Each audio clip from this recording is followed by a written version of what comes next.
Hey, the Mike Rogers Show. Today is part 2 of our interview with the one and only, the world famous, classy NIkki Corvette. Ladies and gentlemen, please welcome NIkki Corvette. NIkki, it really is a great honor to have you on our YouTube channel. I've been looking forward to this for a long time, and I'm so honored to be in your presence. Well, thank you. So, I'm having fun. How did you get this name, NIkki Corvette? I don't want to say your real name, but I know what it is because I read Wikipedia. So how did you get the name Corvette? I was hanging out with the Dolls, and Sylvain used New to York Dolls? Yes, New York Dolls. When I was a teenager. Again, something I probably shouldn't have been doing, but I was. Mm-hmm. And Sylvain had an alias. He used to call himself Ricky Corvette. Mm-hmm. He wasn't going to use the name anymore, and I don't remember exactly how it happened, but it was kind of like someone was like, "Oh, we should be," because my name's Nikki. They're like, "You should be NIkki Corvette," and I was like, "Yeah, whatever." And and he was like, "Yeah, you should have the name," and I was like, "Okay," and that was it. I didn't really think anything of it, and then people started calling me NIkki Corvette. And then a while later, I started a band, and I'm like, I guess that's who I am now. That's Corvette. That's really cool. When I was a kid, I think I was like, I don't know, 14 or 15. There was a TV show called Playboy After Dark. Do you know the show? I don't think so. It was Don Kirshner. And he used to do a lot of rock concerts on TV. So that it was a rock concert show. Didn't he do Midnight Special? Yeah, he did Midnight Special. So he had the New York Dolls on there once, and I was watching it. I was like, I don't know, I was like 15 or something, or maybe 12. I don't even know. And I was watching it and thinking like, wow, these guys are wild. And my stupid older brother goes and tells my mom, Mike is watching a show called Playboy After Dark. She runs in the room. No, you're not. And she turns it off. And I was like, God, my brother's so uncool. So how were the Dolls? The New York Dolls? I love the Dolls. I saw them every chance I got. I probably saw them. I might have seen them more than any other band because I used to go everywhere I could to see them. And honestly, David Johansen is probably the person that inspired me most as a lead singer. Wow. On stage, there's like nobody that comes close to him. He's amazing. He owns an audience, and I just loved everything about the Dolls. I just thought they were the greatest band. Really? So David Johansen was good at crowd control. Yeah, and it's funny because one of the first times I saw them, he was telling a story, and it was something that was like a current event kind of thing. Mm-hmm. Something that had happened in New York. And I've always stayed up on what's going on in the world and, like read the paper, read the news every day. Mm-hmm. And nobody in the crowd knew what he was talking about, but I did. And the way he told it was really shocking if you knew what he was talking about. And I was just kind of looking around going, why do people not care what's going on in the world? Why don't they know? Which I still say to this day. Yeah, me too. Me too. I don't know why people don't care about what's going on. I want to know everything I can. Yeah. I know about so many things. I don't know a lot about a lot of things. Mm-hmm. Know some about everything. And I'm one of these people, if I'm watching TV or reading a book or anything, and there's something I don't know, mm-hmm. I look. That's the greatest thing about smartphones is you can get information immediately. Because when I was growing up, if we wanted to know something, my mom would be like, we had encyclopedias. She made us look it up in the dictionary. She wouldn't tell us. She'd make us look it up. And to this day, I look up everything I don't know. My parents did the same thing to me. Did you have the 32-volume set of Encyclopedia Yes. Britannica? Encyclopedia Britannica. Is that company still around? I have no idea. I wonder what happened to all of those, because every house that I remember when Right. we were kids had that the bookcase and all the Yep. encyclopedias. So I wonder what happened. They couldn't have all wound up in a landfill. There must be collectible Encyclopedia Britannicas.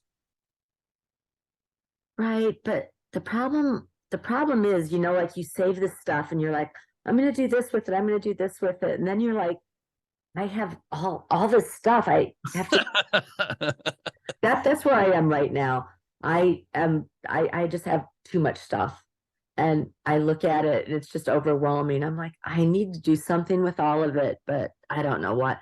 And I keep it. I'm like, I have these vintage clothes that are worth all this money, or vintage books, but it's so much work to, you know, I just want to find somebody who'll come in and I'll give them a percentage of the money and just let them sell everything and take care of it for me. Don't they have that kind of business in Detroit? I'm sure they do. I haven't found the person yet.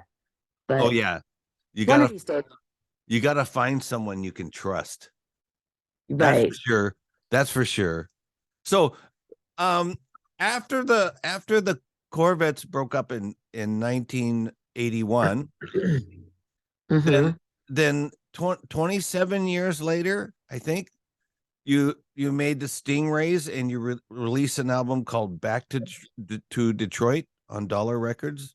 We did, but before we released that, the song you were talking about playing, Love Me, that was the first record that I put out since, I think, the NIkki and the Corvettes album.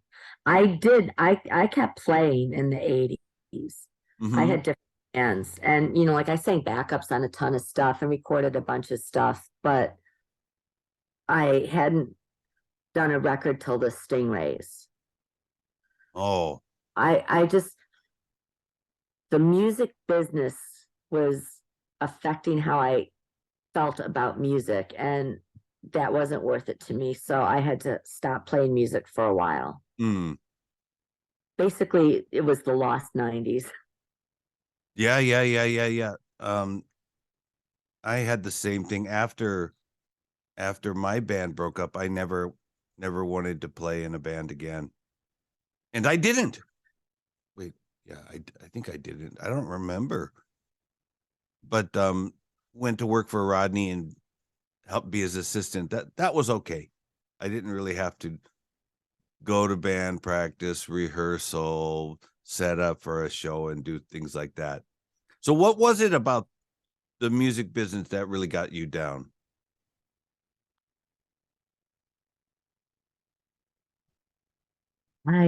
There's a really specific reason, but and a specific person that really made me start disliking the business. I don't like to talk bad about people. I won't say who it is. If you've read old stuff, you probably know. But it just wasn't fun. It was making me not like music. The music business was making me not like music, and I didn't want to not like music. So I quit for a while. You know, I had different bands. I still did stuff, but it was a while before I was ready again to sing. So from 77 to 81, though, the NIkki and the Corvettes were kind of like boom, right? Oh yeah, we played all over. Like, we did a ton of stuff. We also, after, there's a song, two songs, I Gotta Move and Girls Like Me, that we recorded after the NIkki and the Corvettes album, that are on the CD, because when they put the CD out, they were like, well, are there any other songs? And we're like, yeah, we recorded these 2 songs. We actually pressed them.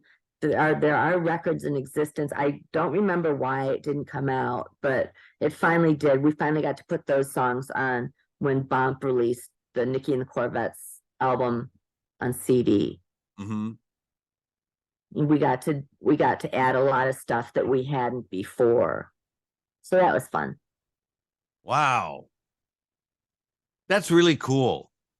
So in 2012, you appeared in Girls Got Rhythm Fest in St. Paul, Minnesota.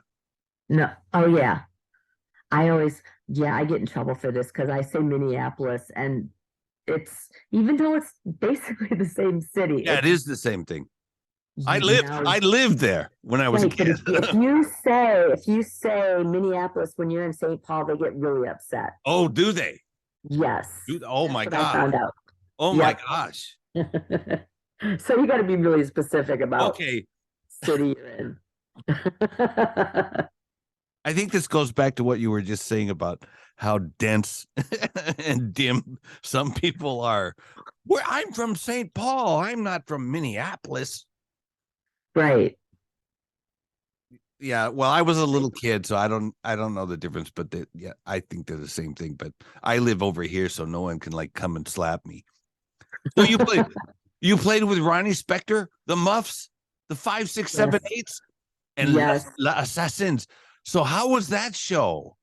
It was amazing. The fact that I was doing a show with Ronnie Spector just kind of blew my mind. I had played with a lot of those bands before. Mm-hmm. So it was cool. It was, like, to have all these women in one place playing music was fun. But like, we went on right before Ronnie Spector, and I came off stage, and I just went and grabbed a towel because I was, just came off stage, so I was all sweaty, and like pushed my way to the front, and people didn't want to let me through. And then they turned around and they'd see it was me, and they're like, "You were just on stage." I'm like, "I am, but I have to go to the front." And so everybody let me through. And when Ronnie Spector came on stage, she walked over to where I was, and she's like, "You were great. I love the show." And I just standing there with my mouth open like this. And I'm like, did I imagine that? And I like turned around, and all the other people were next to me were like, "Did you hear?" And I was like, because she just came over and said it to me because I was right. But it was just like, I had the best time. That was a really fun festival. Wow, that's so cool. I asked Ronnie Spector to be a guest on my show. I think it was 3 or 4 years ago, and she couldn't make it for some reason. I don't remember. And then she passed away. Rest in peace. But yeah, I'm a big fan of Ronnie Spector. So you guys played after the Muffs, or were there two? No, the Muffs were a different day. I see. Yeah, it was us. Then it was Ronnie Spector, and then it was the 5, 6, 7, 8s. And what did you think about the 5, 6, 7, 8s? Well, I love the 5, 6, 7, 8s. I played with them. I played with them in Oakland. I might have played with them in LA. I can't remember for sure. Played with them in Yokohama. And like we've hung out, and I really like them. Do they speak English well? Yes. Really? I've never heard them speak English.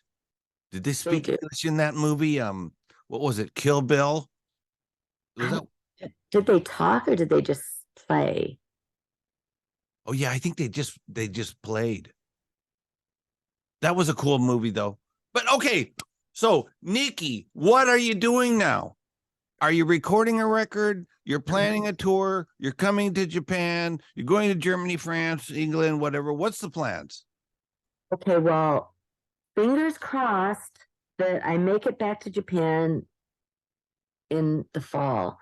I was supposed to play in October 2020, and of course, COVID ended that. And they haven't gotten to the point yet where they'll bring people in, but I'm hopeful. I keep talking to the band, and as soon as we can work it out, I'm coming back. That would be good. Actually, Place to play. a lot of bands write to me and they say, Mike, I want to come to Japan in March or whatever. And I'm like, no, you don't want to come here now. Don't come here now. It's not good. But just yesterday, the Japanese government announced, and I'm serious, they did this, announced that cheering, yay or whatever at rock concerts is now okay from today. So some bands told me they came here and they would play a show and everybody would just kind of clap like at a funeral or something, and nobody would yell anything. And I didn't know that the government had told people you can come to the concert, but you can't yell anything. But that's very Japanese. So I figure maybe, around October, things should be better, much better than they are now. Well, I'll be back. I still have to do that, make up the tour I didn't do. So I'm hoping that it's this year. So where are you going to play? Japan, Hatagaya, Shibuya, Shinjuku, where? I don't know. That's not it. But because I've done 6 Japanese tours. Yes. And I have played like as far down as Miyazaki and as far up as Toro. I've played like all the way like Hiroshima. Yeah. Very good pronunciation, Nikki. Very good pronunciation. I don't speak Japanese very well, but I've got a couple things I can say, but I've played like coast to coast, top to bottom, and there's still some stuff I have to see. So I'll be back. I don't know where I'll be playing, but it'll be. Who arranges your Japan shows? Is it the Fadeaways or somebody like that? I have had the first 2 was I just forgot his name from Bass Records. Oh, I know the guy. Bass Records. I'll tell you his name. I'll tell you his name right now. Oh no, my phone's off. I'll send it to you. Toshi. Yeah. I think his name is Toshi or Toshio. Yeah, Toshio. That's it. Yeah. He's a really nice guy. Yeah, I love Toshio. When Love Me came out, he had written, I don't know if he wrote to the people that put it out, but somehow it got to me and he's like, I'd like to bring you to Japan. And I, of course, was like, nobody wants to bring me to Japan. And so like we had this running joke that it was some kid in, like in their bedroom with their dad's credit card, and I'm like, then I talked to the band about it. And, like I said, okay, well, you have to send money for the flights and stuff. And he was like, okay. And I told the band, I'm like, if this is not for real, then, we've got our tickets. We'll just come back. And it was one of the best tours I ever went on. Everything was so organized and he was such a great guy. And, he put out 3 records on bass. Mm-hmm. Record Party 1, Wild Record Party 2, and Rebellious Love Emergency. So we did that tour, and it was just like 4 shows. And I had done an interview over the phone or email or something for